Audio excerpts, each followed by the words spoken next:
Hi there! Today's video is on how to make your own DIY vitamin D supplement. This DIY vitamin D supplement will last over a year in your pantry with near original potency.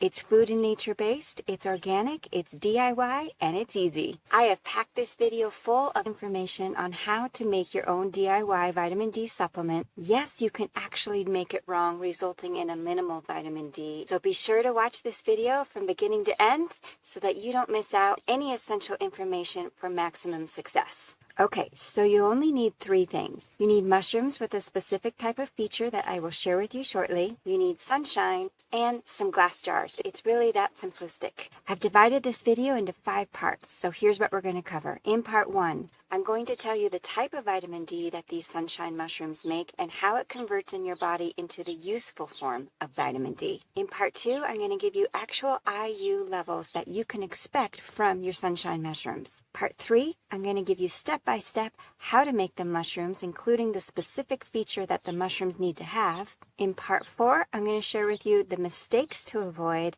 and more tips for success. And in part 5, I want to share with you an alternate method on how to make sunshine mushrooms without any sunshine. We have so much to cover, so let's get into it. Part 1, the type of vitamin D your sunshine mushrooms are going to make. Okay, so in our food, vitamin D is found in typical 2 forms, the vitamin D2 and vitamin D3.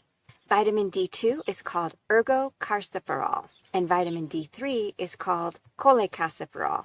Both need to be converted into calcitriol in order to become bioactive and useful in the body. Vitamin D3 is found in animal-based foods such as salmon or obtained through our skin through sunshine exposure. Vitamin D2 comes from plant sources like mushrooms. Now, D2 is the type of vitamin D that your mushrooms will be producing. They will not be producing D3. There is a synthetic vitamin D2 out there that you'll find in your cheaper supplements that you can buy, but that's not the type of D2 we're dealing with. Now, both vitamins D2 and D3 will help you get your D requirements, but they differ in a few important ways. Now, both are effectively absorbed into the bloodstream, but they are metabolized differently in the liver. Now, as I mentioned earlier, both D2 and D3 need to be converted in the body in order to become calcitriol, which is the form of vitamin D that is useful to your body. This conversion and activation process is carried out in 2 enzymatic stages in the liver and in the kidneys. Vitamin D3 is more easily metabolized into its hormone form. It takes much longer for this hepatic conversion with vitamin D2 than it does for D3. Vitamin D2 also produces less calcitriol than an equal amount of D3. So you would need to take more vitamin D2 than D3 to achieve equivalent effectiveness. However, that's not going to be a problem with your sunshine mushrooms. Also, an important note here is that vitamin D, both in D2 and D3, are fat-soluble vitamins, which means you need to take them with some fat in your meal, like avocados, nuts, seeds, some salmon, foods cooked in a little ghee or olive oil, etc. Now, there are some studies out there that will claim that D2 does not have effectiveness and therefore is just a waste of time to even take vitamin D2. Now, I've researched both sides of the data, comparing the D2 and the D3. I've read both arguments saying D2 is useful and D2 isn't useful to the body. From that research that I did, I believe that D2 in its natural form, such as in sunshine mushrooms, is effective in the body. However, at the same time, understanding the differences between D2 and D3. Now, these are just the basics with D2 and D3, and this is as far as I'm going to go with it in this video. If you want to learn more about the differences or how it's metabolized in your body, and if D2 is right for you, then I really encourage you to do your own self-educating research.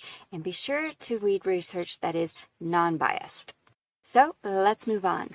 Part 2. What are the vitamin D2 levels that you can expect to get from your sunshine mushrooms? Mushrooms grow in indoors or outdoors that are typically sold at commercial outlets like the grocery store have very little to minimal vitamin D. However, they reserve great potential in hyperproducing it, even after they're cut and being sold in the grocery store. By the way, just a note, every time I say vitamin D, I am referring to D2. So the values that I'm going to be sharing with you come from a specific study on the hyperproduction of vitamin D in mushrooms. If you want to read the full article for reference, I'll leave a link in the description below. Several forms of organically grown mushrooms had a starting value of 100 IU vitamin D2. Compared were the vitamin D levels of 3 sets of mushrooms, all from the same crop. First was dried indoors, The second was dried outdoors in the sunlight with their gills facing down, and the third set of mushrooms was dried outdoors in the sunlight with their gills facing upwards for full sun exposure. The vitamin D levels in these mushrooms soared from 100 IU to 46,000 IU. Their stems, though, produced very little vitamin D, only about 900 IU. Notably, though, the vitamin D levels dropped on the third day, possibly due to overexposure to UV rays. When the sunshine-dried mushrooms were tested nearly a year later, they preserved significant levels of the vitamin D. Now, the values were probably much higher initially, having a gradual decline over the time, but nonetheless, the values were still significant. The great news is if you make your mushrooms in the summer, you will have a plentiful reserve of vitamin D naturally sourced over the fall, winter, and spring. Now, if you think going from 100 IU to 46,000 IU is pretty impressive, wait till part 5 when I give you the details on an alternate method of making sunshine mushrooms without actually any sunshine. Those levels will even knock your socks off. So stay tuned, you don't want to miss that. So back to part 2's topic on how much vitamin D is actually in these mushrooms. The next question may be, how much of that vitamin D2 actually makes it into the bloodstream? Well, here's the summary of one study. Comparing 26 people who took a vitamin D supplement to 26 others ingesting vitamin D-enriched mushrooms 4 times a week for 5 weeks, researchers at the University Medical Center in Freiburg, Germany, found that serum levels of vitamin D were similar. They used button mushrooms exposed to UV light that resulted in 20,000 IU of the vitamin D. Subjects ingested 120 grams of vitamin D-enriched mushrooms, which is about 1/4 pound, roughly a handful. The results showed similar levels of vitamin D were absorbed in the blood in both groups. Those who ingested a supplement in pill form and those who put freshly cooked mushrooms in a soup. At the end of the study, both groups' serum vitamin D levels increased to this number right here in the bloodstream, which is considered to be a healthy baseline level. And of course, care should be taken to avoid oversupplementation as serum levels over 125 can be hazardous. So you inspired and excited about making some sunshine mushrooms? Awesome. Let's get into part 3, step by step, how to make your vitamin D-rich sunshine mushrooms. I've got some organic mushrooms here, oyster, shiitake, and button. First, this is the underside of the shiitake, and take note of the exposed fins. The fins are these gill-like structures on the underside or inside of a mushroom. It's this fin exposure that will generate the hyperproduction of vitamin D. Since shiitakes have a lot of fin exposure on the underside, they make for a good choice in making sunshine mushrooms. This is the underside of an oyster mushroom. It's practically all fin on the underside, even more so than the shiitake. For me, this is my favorite type of mushroom to use. It also tends to be a bit less expensive than the shiitakes, but can sometimes be a little harder to find. This is the underside of a common white button mushroom. Practically no fin exposure at all, so this is not the best choice. However, if you stick around to later in this video, I'll show you what you can do to make these effective, but just using a different technique. Oyster mushrooms come in these clumps, so I'm going to break off each mushroom and lay it on a cookie sheet. With the shiitake, I'm going to cut the dried up stump part off of the stem, then lay them out on the cookie sheet just like I did with the oyster mushrooms. I'm going to experiment with these portobello mushrooms due to their size and large fin exposure. I'm trimming the edge just to further expose the fins. Let's find out if this is a good choice to use. After the mushrooms are laid out on the baking sheets, put them in a place where they're going to receive full sun for at least 6 hours, up to 8. Don't leave the mushrooms out overnight. They could reabsorb the moisture in the air from the evening, night, and morning dews and the humidity shifts that come with temperature changes. Bring them inside, but no need to cover them.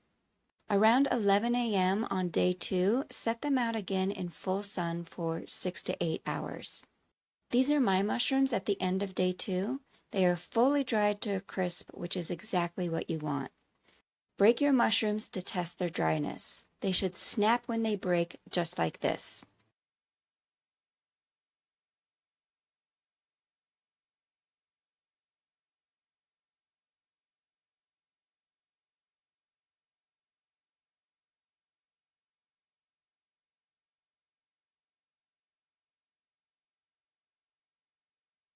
If your mushrooms don't snap by the end of day 2, finish drying them in a dehydrator until they do snap. If you remember from earlier, the research showed D levels began to drop on day 3 due to possible UV overexposure. To prevent that, finish drying in a dehydrator.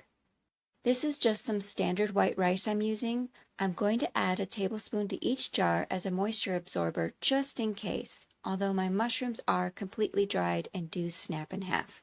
So this is really an extra precaution to ensure they stay dry in the jar. Add the mushrooms to the jar like so. No special tricks.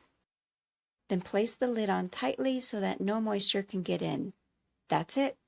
As far as the portobello mushroom experiment, that really didn't turn out as I was hoping, and I'll share with you why in the next part of this video.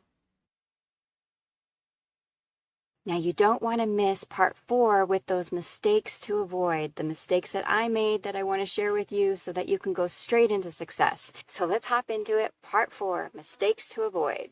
The number one thing that is most important in making your sunshine mushrooms is time of year. You have to make these in the summer months. If you live in the northern hemisphere in a latitude north of Los Angeles, then getting any significant vitamin D levels from the sun October through February is going to be nominal to 0, especially the farther north you live.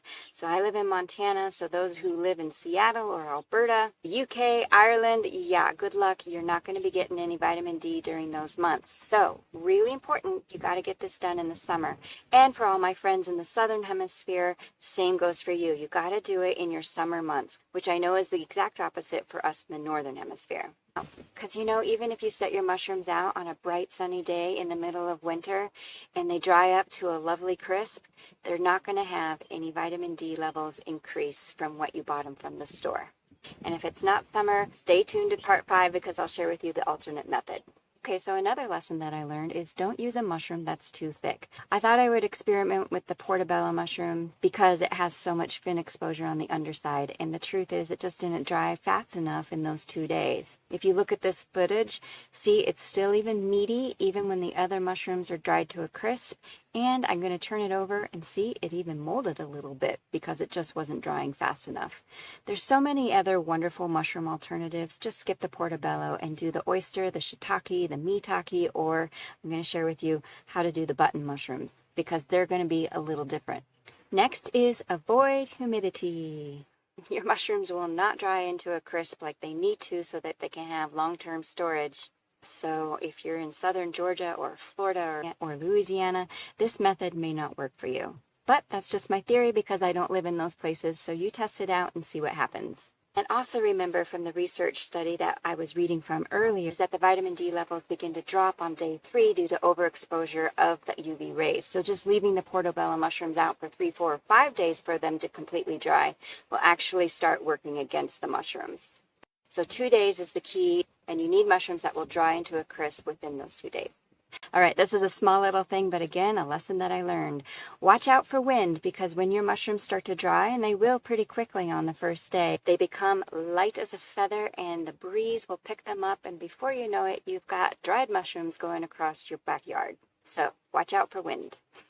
All right, and the next one is don't procrastinate. When your mushrooms are done on day 2, get them in the glass jar with the rice and the lid on ASAP. I procrastinated for a couple days. I had them sitting in the house, and then one day I was walking through the kitchen. I'm like, why do I smell mushrooms? And then I realized it's coming from my dried mushrooms that had absorbed the humidity inside the house, and they began rehydrating and began molding. So from there on, I always took the mushrooms directly from the sun into the jar with the rice and the lid without procrastinating. All right, so this is a really vital piece of information, I think. If you're not able to get the mushrooms that have a lot of gill exposure, like the oyster, maitake, and shiitake, you can use button mushrooms. Now look at this comparison. See these button mushrooms from the grocery store? They have practically 0 gill exposure on the underside. So this is not going to work just to cut their stems off and put them up to dry. They're also really thick and meaty, so they wouldn't dry fast enough. Here's what you do. You need to slice these mushrooms for more sun exposure onto the ergostol-rich surface areas of the mushroom. Ergostol is a precursor to vitamin D2. Exposure onto this ergostol-rich surface area by UV light causes a photochemical reaction within the mushroom, this ergostol-rich surface area, converting it from ergostol into ergocalciferol, which is vitamin D2. So that's why you need to slice them. Since they don't have any gills, you need to expose that ergostol-rich surface area. I tested this out. See here, I'm slicing up the mushrooms. They only need to be about this thick. And then I set them out in the sun to dry and repeat just as you would with the other mushrooms as well. This might be really helpful for you guys who don't have access to those kinds of mushrooms. They also tend to be a little bit less expensive. Okay, let's jump into part 5, the alternate method on how to make sunshine mushrooms without any sunshine. This is a great alternative if you're watching this video in the winter time and you don't want to wait till summer to start making your vitamin D mushrooms. So listen to this research study that was done by Robert Beelman of Penn State University. He was one of the pioneers that learned this. Pulsing high-intensity beams of UV light could generate vitamin D. When measured, the vitamin D concentrations of shiitakes exposed to no light, exposed to sunlight with gills up, and exposed to continuous UV light after slicing, the results were impressive. The indoor UV light was more intense than sunlight. The mushrooms exposed gills up in the sun resulted in 46,000 IU of vitamin D. Mushrooms exposed to 14 hours of UVB light produced 267,000 IU of vitamin D. Now, it wasn't tested, but it is theory that the sliced mushrooms would produce more vitamin D since the ergostol surface area was increased. However, the sun is a convenient and free method of getting your UV light for your mushrooms, and setting up a UV chamber light and buying all the supplies and doing it right is not convenient and free. Just a caution I have to put in there, using a UVB lamp can cause damage to your eyes and your skin, so don't attempt this without taking necessary precautions. You'll need to put together a safe UVB light chamber that will keep you protected by keeping the UVB light away and off of you, yet exposing the mushrooms. So be sure to do proper research before attempting that. I hope that you learned so much from this video, and I also hope that you're not going to delay in jumping into making those sunshine mushrooms if it's summer. And if you decide to do the UVB light chamber for winter mushrooms, leave me a comment below and let me know how that goes. I'd love to hear about it. Hey, so check out some of my other videos right here. Hit that subscribe button to be a part of my channel, Clean Food Living, and I'll see you in my next video. Have a great day. Bye.